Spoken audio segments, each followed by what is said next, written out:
मित्रांनो, हे आता आपल्याला खोबरं कशाला पण थोडं जास्त मला माशाची आणि बकऱ्याच्या मटणाची आवड आहे. बाकी नाही मी काय दुसरं काय खात चिकन-बिकन काय. तर बघा आता हे खोबरं किसून घेतलेलं आहे. खोबरं किसून झालेलं आहे. आणि ही लाटीवड्या आणि मासवड्या हो का ह्याला म्हणतात. हे बेसन पीठ आपण भाकरीला कसं मळतो तसं मळून घ्यायचं आणि त्यात थोडा वेळ ओवा, जिरी आणि लसणाचं थोडं पाणी मारायचं आणि मळून ठेवायचं. आणि त्याच्यानंतर चपाती कशी लाटतो तसं लाटून घ्यायचं आणि त्याच्यावर कोथिंबीर, खोबरं, खसखस हे सगळं थोडं मिक्सरला लावून बारीक करून हे ओके करून घ्यायचं. आणि त्याच्यानंतर ही बघा चाळणीत मोदकाच्या चाळणीत पाणी ठेवायचं उकळायला पातेल्यात आणि त्याच्यावरती मोदक कसे उकडून घेतो तसे उकडून घ्यायचं.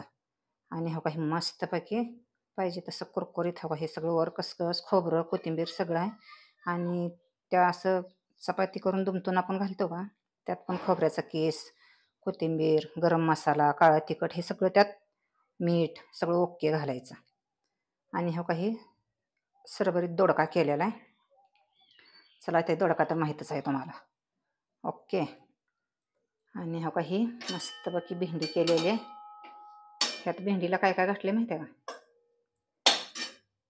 भेंडी धुवून पुसून एकदम बारीक ओके एका भेंडीत 4 खाप केलेत.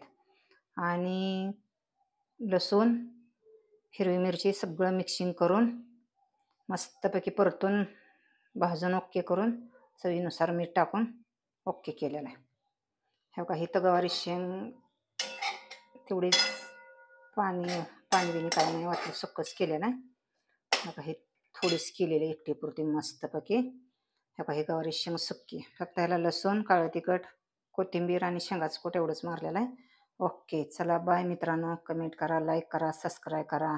हाय.